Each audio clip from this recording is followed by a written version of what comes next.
Good to be with you. I'm Tony DeCopo. The breaking news right now. Somebody is inside the tornado right now. Monster storms, devastating tornadoes rip through the plains and Midwest. Hockey puck-sized hail as more than 100 million Americans brace for more tonight. Rob Marciano with the timing and track. Also developing tonight, new accusations against Eric Swalwell, a woman saying he choked and raped her. I believe he drugged my drink. And our exclusive interview with two of his accusers breaking their silence for the first time. What the now former congressman is saying tonight. And first on CBS, our interview with the husband of that American woman who's been missing for more than a week. Do you believe that Lynette's still alive? What he said. New video of a high school principal tackling a would-be school shooter. What happened next? Also tonight, the good stuff. A football player shows us the true meaning of grit. And the newest members of the Rock and Roll Hall of Fame.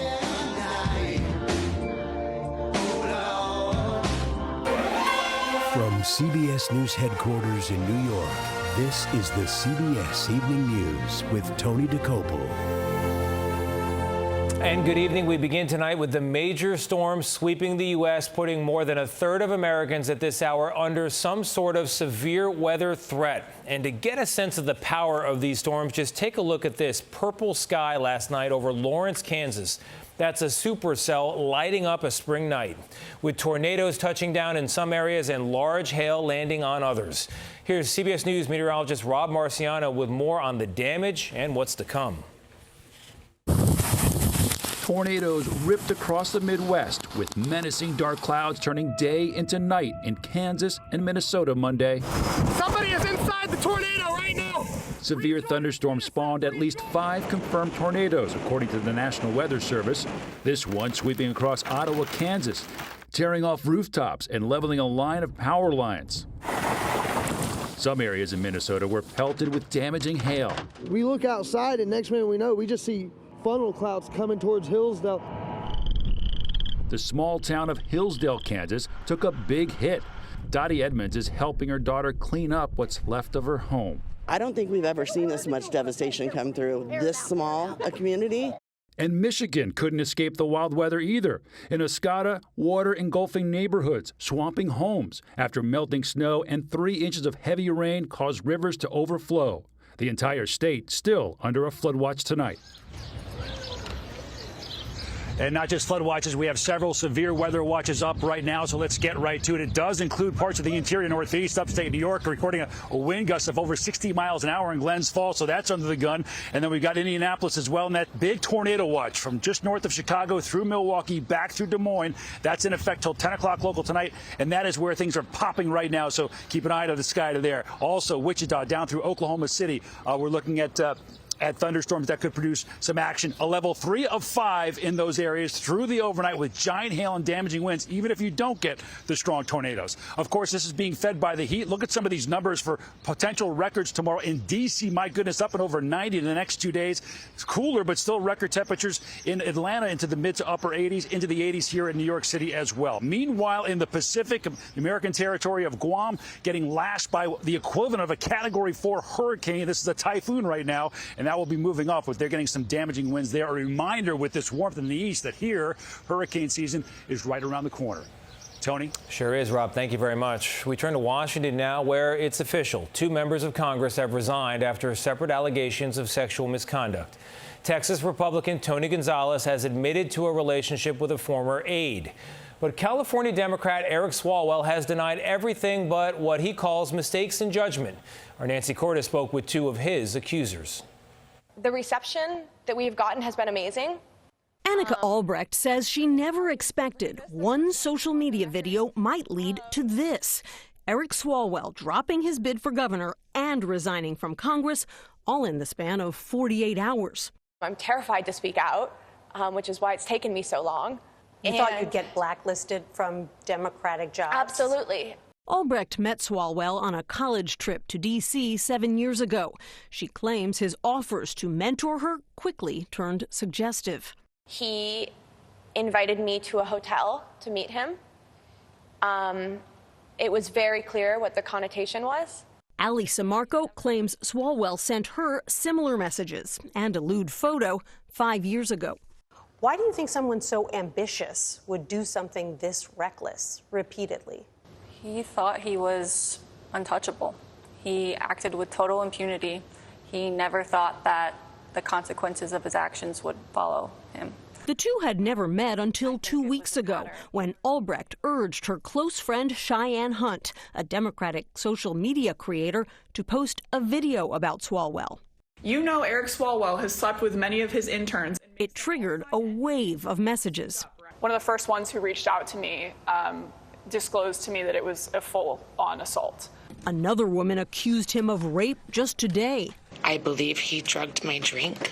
Former model Lana Drews alleges that it happened at an LA event in 2018. When I arrived at his hotel room, I was already incapacitated and I couldn't move my arms or my body. Swalwell has denied the assault allegations. They're absolutely false. They did not happen. Though he admits he made mistakes in judgment. What I keep thinking back to is how lucky I am that I didn't go to that hotel, because I think of the other women in the stories and what he could have done to me.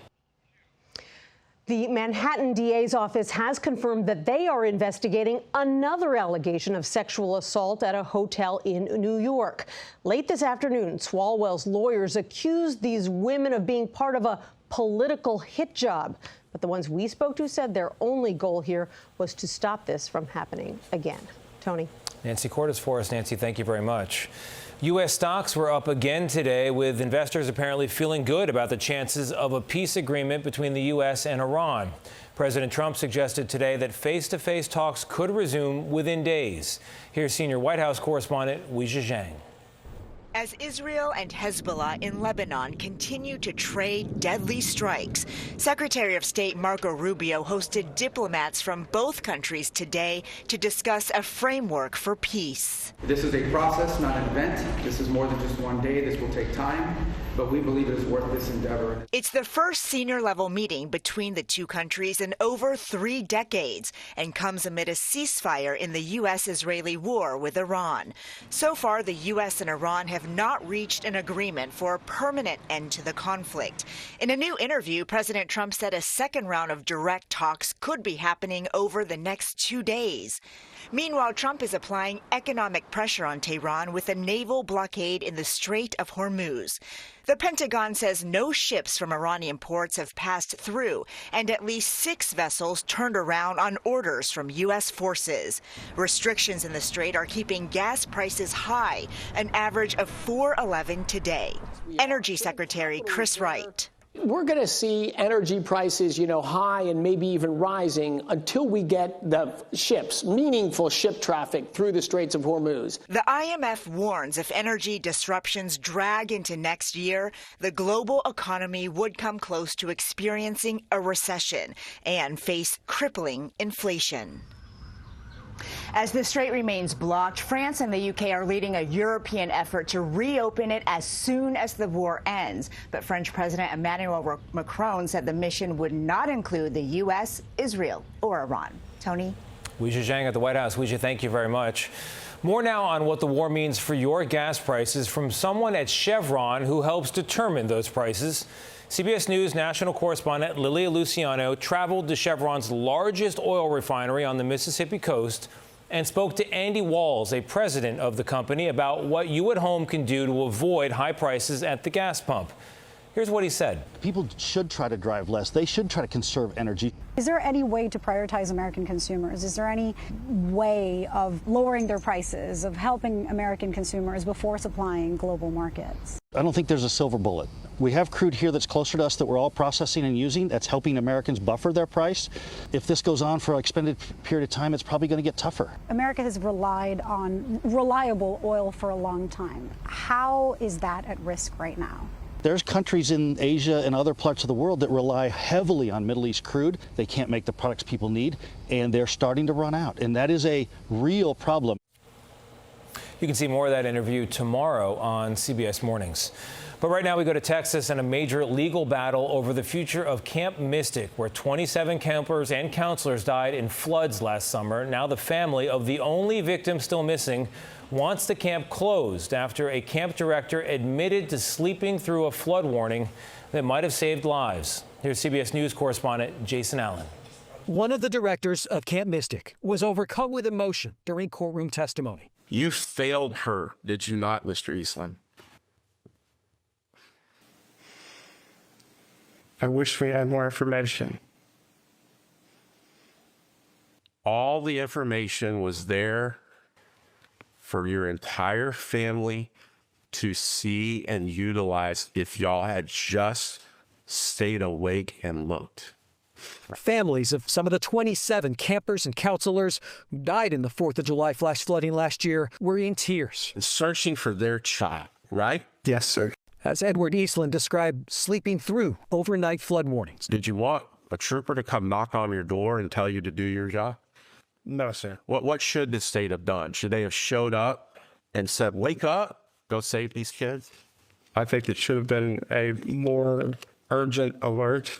The testimony came as the family of Seal Stewart, the only camper still missing, tries to stop any cleanup at Camp Mystic of what they say could be evidence for their lawsuit.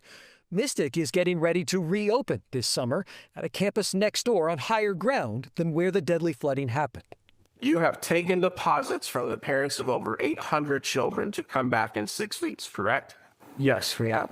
The Texas Health Services Department sent a letter to Mystic last week informing them they were reviewing hundreds of comments and complaints about the camp's plan to reopen.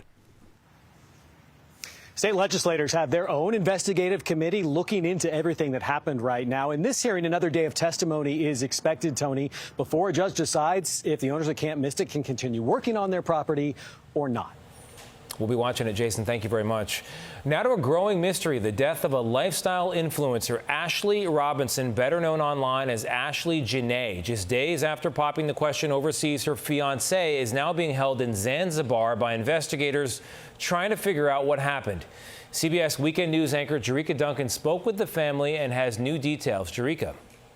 Yeah, good evening, Tony. Ashley Robinson was on the vacation of a lifetime. She was in Zanzibar, which is off the coast of Tanzania. She was there celebrating her 31st birthday. Her boyfriend of about a year and a half, Joe McCann, proposed to her on the trip, but last week something went terribly wrong. Police say Robinson was found unconscious in her villa and was rushed to the hospital where she later died.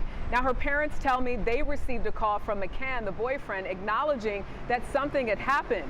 But they say it was the resort where Robinson was staying that notified the family of their daughter's death. Do you believe that Joe McCann had something to do with your daughter's death? It's under investigation, and we don't know what went on. It's under investigation, and like we said, we just want transparency. Today, investigators in Tanzania held a news conference where they said they are questioning McCann and they are holding his passport until the autopsy results are complete. And Tony, we did reach out to McCann and have not heard back. Jerika Duncan, Jerika, thank you very much. Tonight, a moment of heroism that stopped a high school shooter this month in Oklahoma.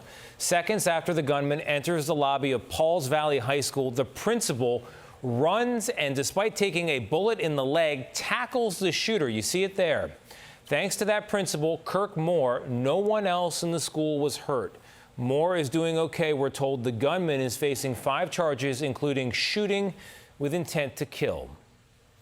Still ahead on the broadcast, a CBS News first conversation with the Michigan man whose wife is missing in the Bahamas, what he had to say. And the newest members of the Rock and Roll Hall of Fame. Were any of your favorite acts from the 80s and 90s voted in? There's Oasis. Stay with us.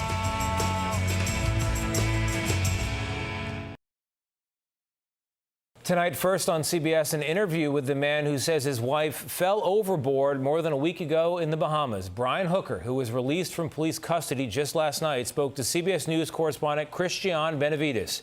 Christian, good evening. What did he say? Well, look, Tony, he was emotional. We wanted to ask him about the ongoing investigation, but the attorney ended our conversation after just about 5 minutes. We did, however, get a chance to ask him whether he believes that Lynette is still alive. I won't be able to stop looking. Hours after being released by Bahamian police last night, Brian Hooker fought back tears as he sat down with CBS News and told us he wants to resume the search for his missing wife, Lynette. You want to keep looking for Lynette? I'm going to need somebody with more authority to tell me to stop. Hooker was held for 5 days and questioned by police in the disappearance of his wife, who's been missing for more than a week. Do you believe that Lynette's still alive? I do. I believe I've been told that people have lasted in the Bahamas after falling overboard for days and even weeks. Search and rescue teams in the Bahamas have called the search for Lynette a recovery mission. My goal is to go back and speak with the Hopetown Fire and Rescue volunteers. They have been, I believe, still looking whenever they can. Hooker says he and his wife left the restaurant at the Abaco Inn around 7:30 the night of April 4th and boarded their dinghy to return to their sailboat, which was anchored a short ride away. He says Lynette fell into rough waters and started swimming towards their sailboat while he drifted away from her on the dinghy. What was it like to sail together? Fantastic. We're more like co-captains. But messages obtained exclusively by CBS News revealed in 2024 Lynette Hooker worried about life at sea with Brian. It was real bad. I can't be out there with him. Lynette's daughter, Carly Aylesworth, has been outspoken about finding out what happened. I just want a thorough investigation so we know all the facts and justice can be served if he did something. Although Brian Hooker has been released, the investigation is still very much active. A source familiar with the matter tells CBS News that Coast Guard investigators arrived in the Bahamas today as part of their probe. Tony? Christian, thank you very much. Up next in a moment, the Rock and Roll Hall of Fame names its class of 2026. We'll show you who's in. Here's one of them.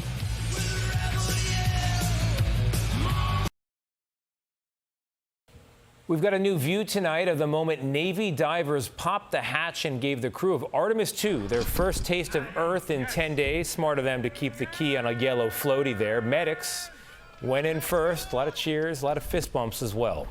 Congratulations to all of them. The 80s and 90s are in at the Rock and Roll Hall of Fame.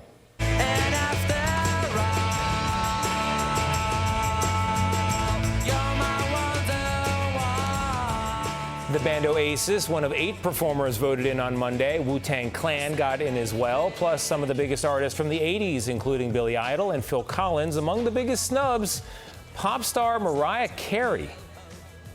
Up next, the good stuff, opening doors and creating opportunities with grit. This portion of the CBS Evening News is sponsored by the powerful allergy relief of Claritin. Claritin clears. We're back with the good stuff tonight. A test of the true meaning of grit and a challenge to the Detroit Lions, a team that's built its entire NFL program around that word. Meet Freddie McGee III, an undersized, overlooked football player from Canton, Michigan. With no scholarship offers out of high school, he walked on at Eastern Michigan University. And then, with no NFL offers, he fought his way into the Arena Football League. And now at 27, this is him this week, trying to open one more door for himself. Standing outside the Lions practice facility, cleats around his neck, and a sign reading, "This is grit. No agent, need one shot." I've been told no plenty of times, been counted out, overlooked, and I'm still here, man. So for you, grit is what got you to this moment? Absolutely. Just got me through a lot of things. Just, that not listening to the naysayers and not looking at the odds of everything, but just kind of betting on myself and trusting the process. The Detroit Lions are not just any team here. Coach Dan Campbell has put the word grit on the stadium itself, and he said he's looking for players who embody it. I can't tell you if Freddie McGee can play football in the NFL, but he sure believes he can. And if grit is what the Lions are looking for, it's currently standing just outside their door. That's another day in America. I'm Tony DeCopel. We'll see you right back here tomorrow. Good night.